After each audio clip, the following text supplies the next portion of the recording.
Hola, yo soy Vero Figueroa Yo soy Juan Carlos. y nosotros hacemos un podcast, ¿no, Juan Carlos? Sí, hacemos un podcast llamado La Invasión. Esto que están a punto de ver es una de esas entrevistas que forma parte de nuestro podcast, pero no es el episodio entero.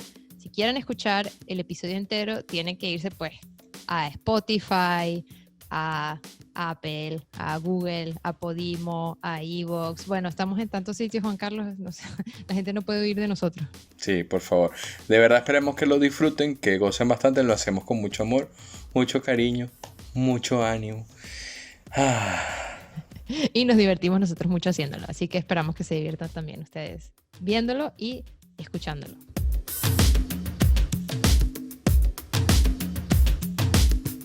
A ver, Juan, yo estoy un poco nerviosa con la entrevista de hoy por dos razones. La primera ¿cuál? por mí y la segunda por la entrevistada. Por mí, porque yo de verdad siento que admiro a esta persona y creo que es como que la persona que yo pudiese ser y no soy, esa, esa ella, como todos los logros que yo pudiese haber logrado y no logré, pues ella los ha logrado. Y por ella, porque es una escritora, periodista que sabe muchísimo de literatura y cada dos frases te lanza una referencia literaria y yo siento que tú y yo somos burda ignorantes y vamos a perdernos del cuento, pues la mitad. Mira. Habla por ti. Ay, perdóname, Habla por ti. perdóname. No, pero realmente todos somos ignorantes, solo que no todos ignoramos lo mismo, Verónica. Es cierto, Eso es lo yo sí. importante. Tú sabes mucho de literatura, entonces, es lo que estoy viendo. Por supuesto, o sea, Ah, claro. además de decirlo, Sin duda además de alguna, decirlo. sin duda alguna. Preocupado estoy yo que tengo al frente una compañera que entrevista a Sandra Bullock. I want to know how you created this character. Did you talk to George Clooney? No, I didn't talk to George about how to do my job, but he talks to me about how to do his job all the time. Y del otro lado a una entrevistada que nada más y nada menos que su libro ha estado entre los 100 mejores libros del año. O sea, Exactamente, exactamente. Para quienes no lo han leído y si se han perdido de esa experiencia, estamos hablando de La hija de la española. Ese es el libro que la revista Time eligió como uno de los que había que leer en 2019 y lo escribió una venezolana que se llama Karina Sainz Borgo, a quien le agradecemos muchísimo que esté con nosotros en este podcast. Bienvenida. No, por Dios, gracias a ti por esa presentación tan generosa hacia mí y tan dura hacia ti. Estoy segura que tienes todavía, no sé tú qué edad tienes, tendrás 25, ¿Qué dices? 30. 30, claro. Por Bueno, favor. pero coño, mujer, ¿qué estás pidiendo? De verdad que son 30 años. Que con 30 años, mira, a los 30 años uno todavía no se ha leído el Ulises. Y si dice que lo ha hecho, miente. Bueno, no podría ser, porque hay mucha gente que lee a Foster Wallace, y Foster Wallace es magnífico, y se han leído, no sé, los reportajes porque no aguantan con la broma infinita. Pero bueno, chistes al margen, también quería saludar al hombre que con buen tino dice que todos somos ignorantes, pero no de las mismas cosas, que me parece una frase bastante acertada. Y bueno, no, muchas gracias a ustedes por prestarse, ¿no? Para esto, para esta conversación, pues que la verdad es que se los agradezco mucho. No, por favor. Pero viste, Juan Carlos, que ya lanzó ahí 3 referencias, por si no estabas pila, las captaste tú. Yo, por lo menos estas que Por lanzó las supuesto. entendí. Gracias a Dios las entendí, estas. No, yo también. No, Totalmente. en serio, ustedes nunca, miren, hagan la prueba. Si ustedes conocen a un hipster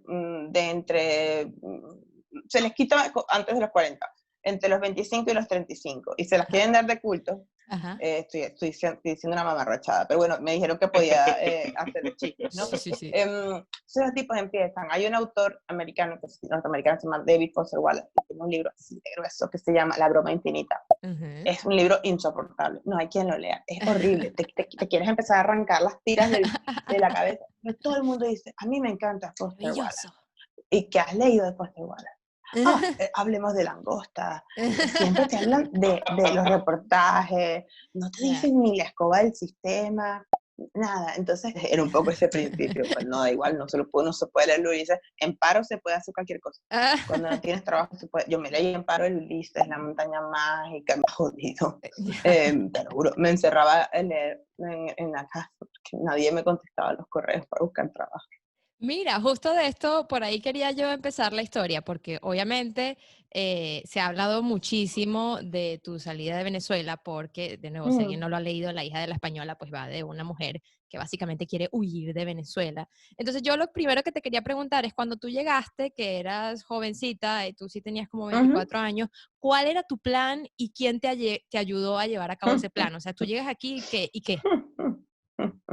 Bueno, mira, yo llegué a España bastante desubicada con respecto a qué era llegar a una capital tan fuerte, que además ya Madrid estaba disputando a Barcelona la capitalidad editorial, en términos fácticos, en términos prácticos, ¿no? Yo llegué, como dicen los españoles, meando por el tiesto.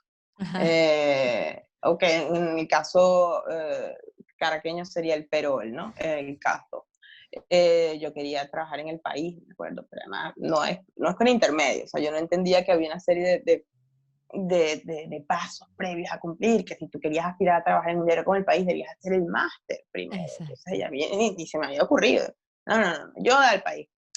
Bueno, la vida es sabia y te da bastantes toquecitos. Yo creo que a mí no me dieron hostias. De verdad que no, me podían haber dado mucho más duro, me los merecía más duro. ¿Quién me ayudó?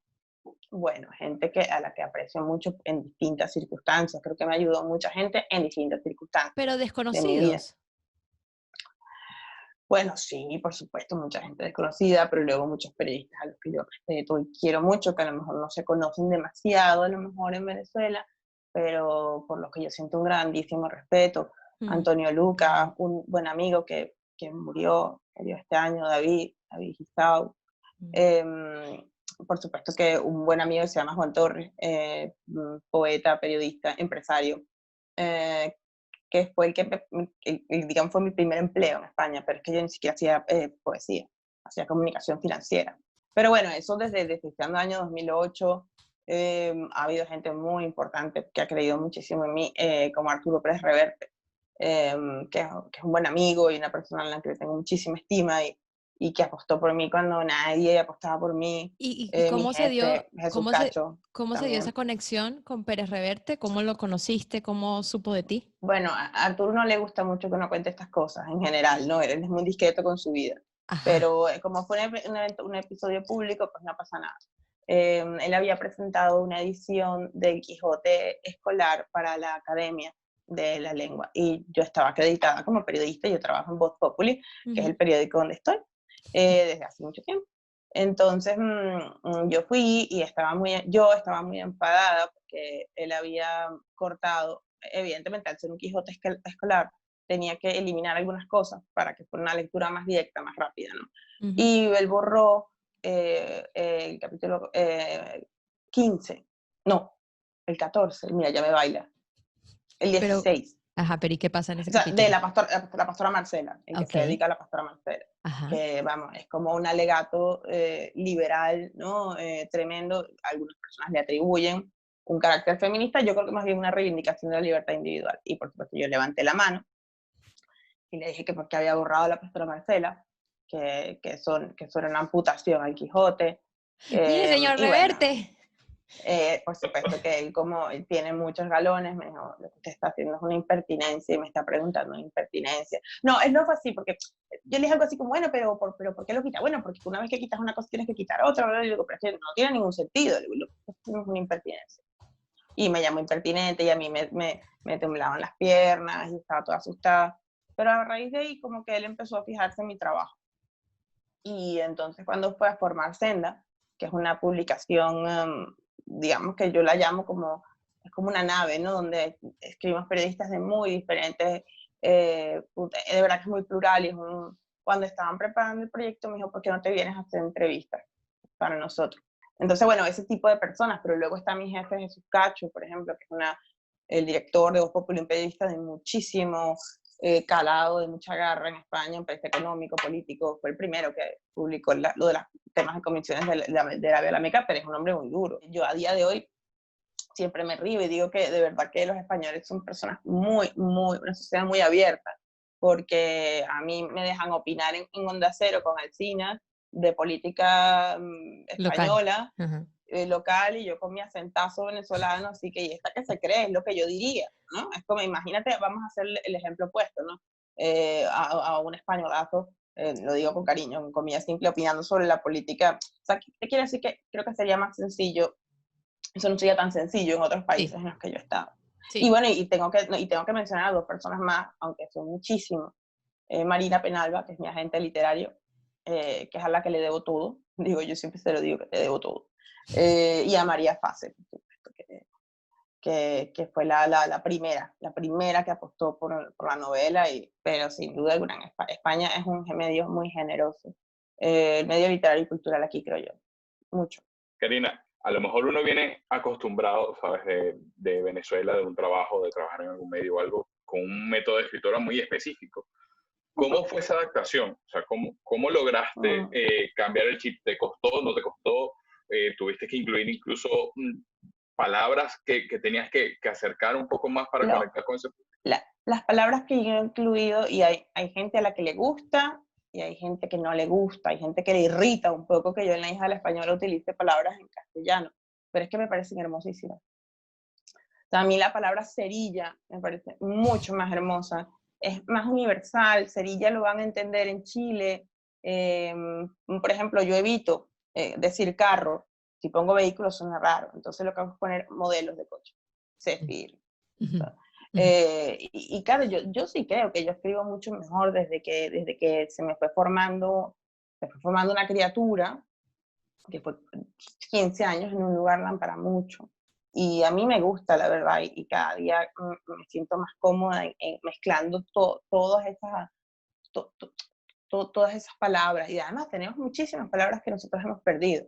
Oye, yo no sé si estarás de acuerdo con esto que yo pienso, pero yo creo que La hija de la española es como tu obra para hablar de ese sentimiento de huir de un sitio, pero luego tienes Crónicas barbitúricas que pudiésemos decir que es tu obra sobre la llegada, ¿no? O sea, cuéntanos de este libro que realmente era como tu blog donde tú ibas anotando tus ideas, ¿no? Eran como pensamientos más que más que otra cosa. Y de hecho yo en el libro, lo que hacía la crónica como yo me hubiese gustado escribirla, ¿no? Como la crónica de Elisa Lerner, Susana Rodner, no tanto Leila Guerreiro porque ella tiene un perfil mucho más periodístico.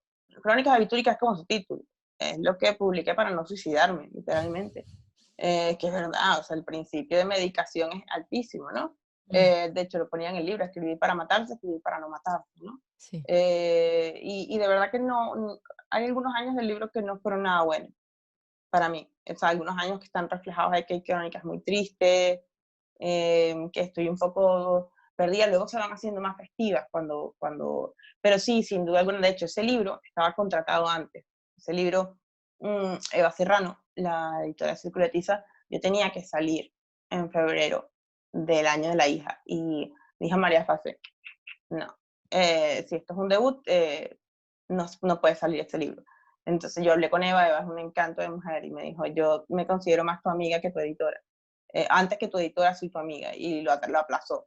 Entonces ella me dice, ¿por qué no lo publicas con un prólogo tuyo? Y yo, como explicándole al lector que se va a encontrar, y ya, me parece muy bien. Se puso uno que dice, yo no soy Adelaida Falcón, dice el prólogo, ¿no? Adelaida, que es la protagonista de La hija de la española. De La hija de la española. Y que por supuesto tú, siendo de Caracas, todo el mundo asume que esta es una historia quizás autobiográfica todo el mundo jura y que tal. Mi mamá se murió. Y no.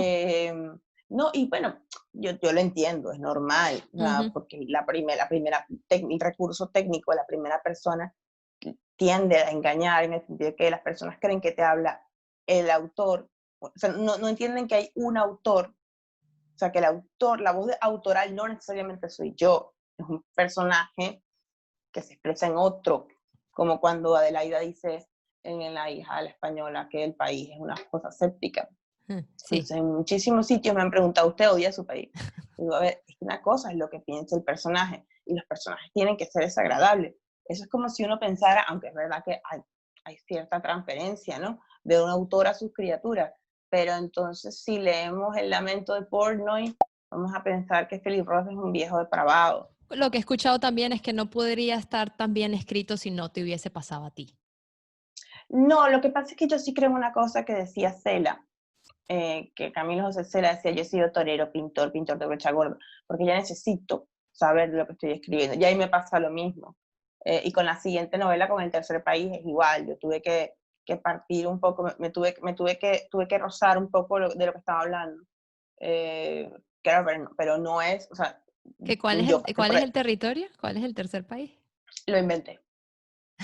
Está inventado, es un lugar inventado. No quiero más problemas. Exacto, esto No es a quiero base de más, todas las críticas, de toda no la quiero gente más, que dijo que tal. no, es que no, porque no quiero más problemas de gente. Por supuesto, yo estoy fascinada y agradecida tremendamente.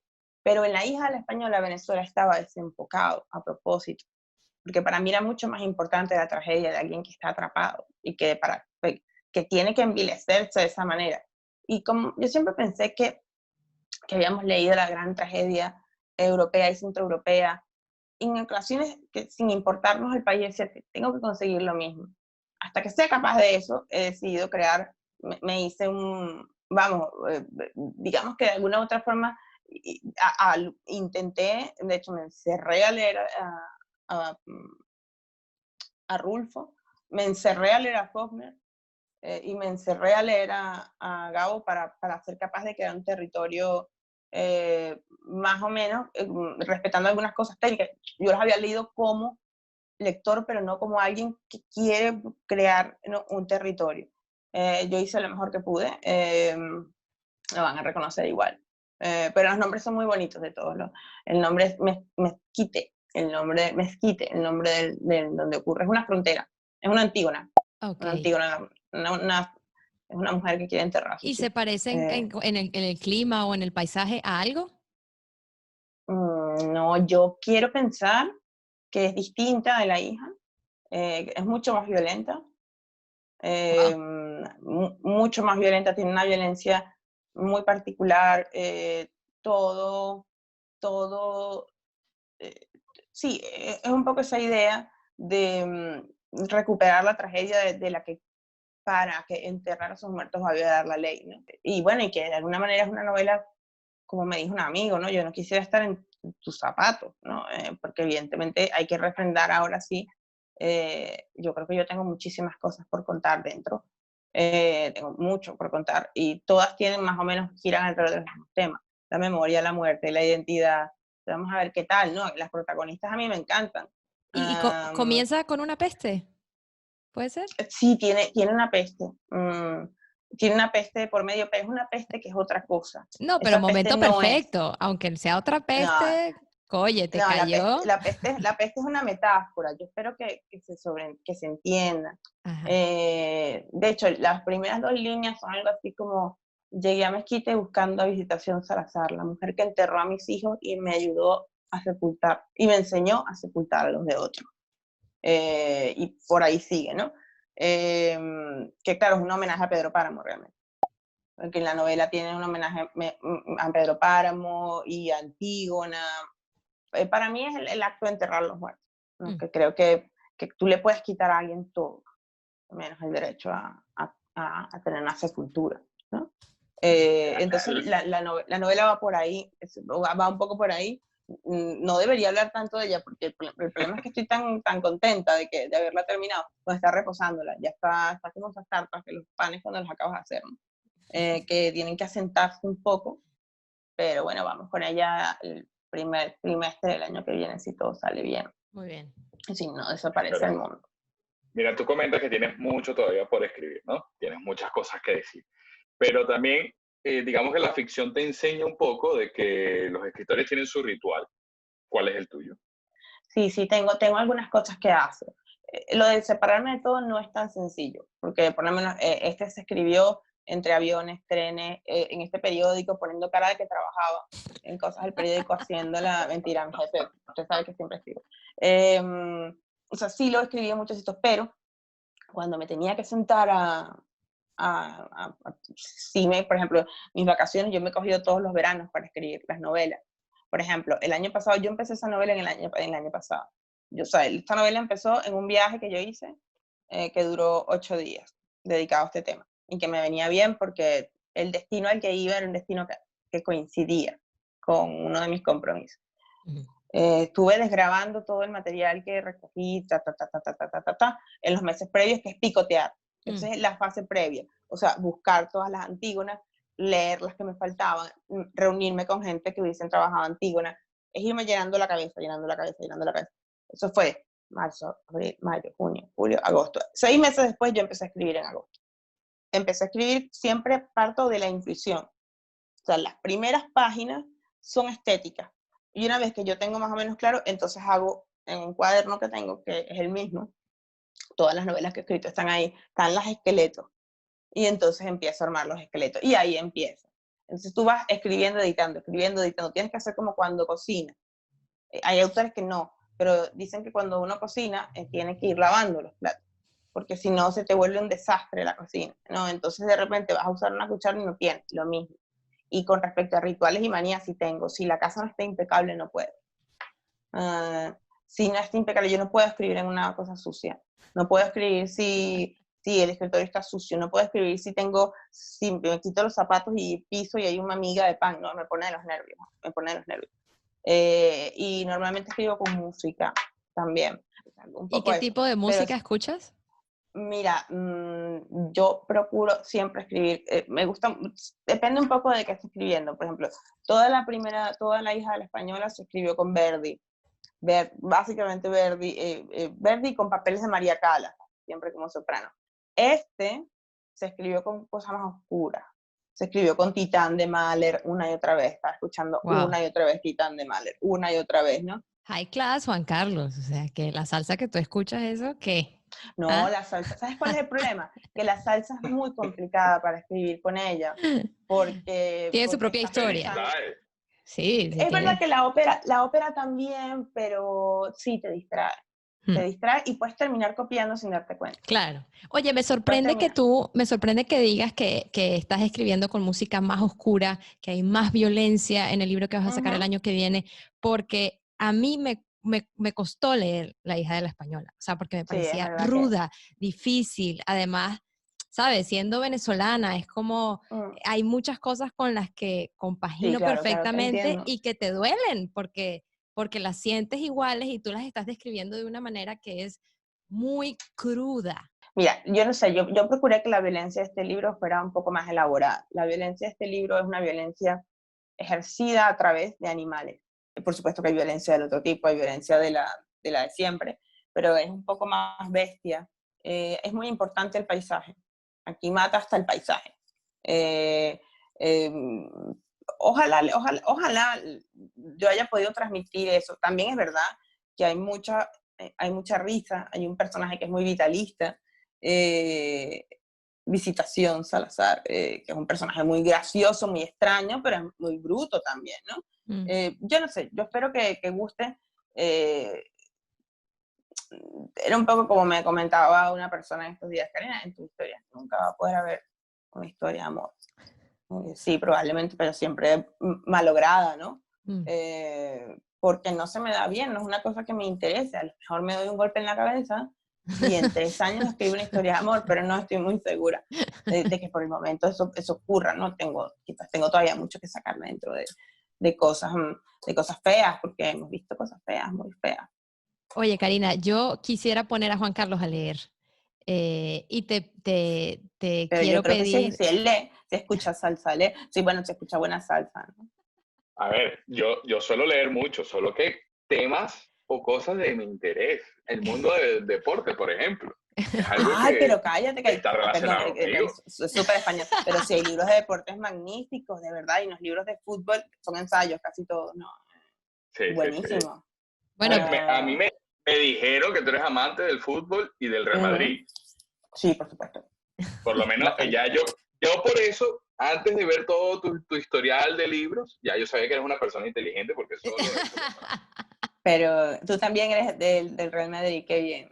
Aunque te digo, no tengo ninguna antipatía, excepto con el Atlético de Madrid, porque de verdad que me quedan un poquito gordos, no me gustan los llorones, pero no, Si no se sabe de un libro muy bueno que se llama Dios es redondo, de Juan Villoro, y eso Juan Villoro es del Barça, ojito. No, me gusta porque suele exaltar un poco toda esa historia del fútbol y del Madrid, lo que hace el Madrid en la historia. Justo lo que quería era que nos recomendaras algún libro, porque quiero poner a Juan Carlos a que leamos en esta segunda temporada de nuestro podcast La Invasión.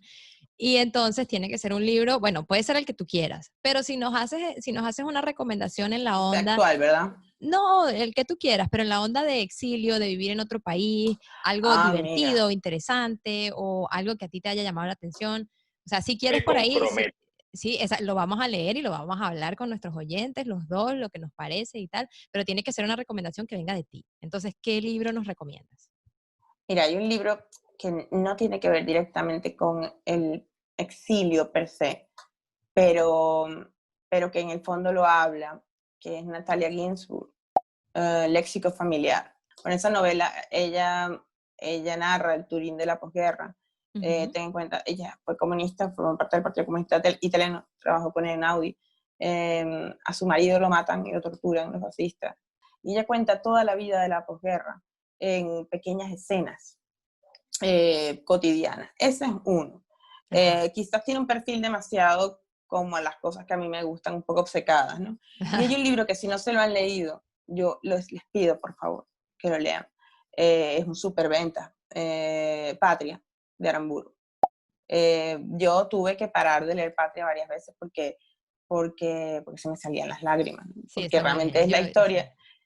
Tú la has leído, es la historia de ETA, pero sí, tú te reconoces perfectamente en aquella mujer que vuelve al pueblo, y tú para qué vienes acá, y tú tal, y ves a un tipo amenazado de muerte, y le dice, oye, yo te saludaría mentalmente, pero es que no quiero que me vean saludándote. Toda una sociedad polarizada, tremendamente polarizada. Hay literaturas del exilio que son quizás más evidentes, ¿no? Pero porque yo creo que un exilado es aquel que no se reconoce en el sitio en el que está, ¿no? Y al que lo echan, ¿no? También, porque también estaría el Gaviero, ¿no? En ese aspecto, que es más metafórico. Pero yo no sé, yo recomendaría enormemente Patria. Puedo empezar con Patria. Bueno, perfecto, me parece muy bien. Y además un novelón, que vale la pena, yo lo puedo volver a leer incluso, o sea, que si quieres y hacer de el hecho, ejercicio con Patria. Patria tiene HBO ahora, la adaptan. Sí, claro, viene la serie. Bueno, Karina, Bueno, chicos, muchas gracias por todo. Sí, no queremos quitarte más tiempo, ha sido un placer, de verdad. Mil gracias por estar en La Invasión. Estuvo buenísima esta conversa, ¿eh? Mucha suerte con todo y mucha suerte el próximo año con Gracias a ustedes también. País. Un abrazo muy fuerte. Bye. Chao. Gracias, adiós.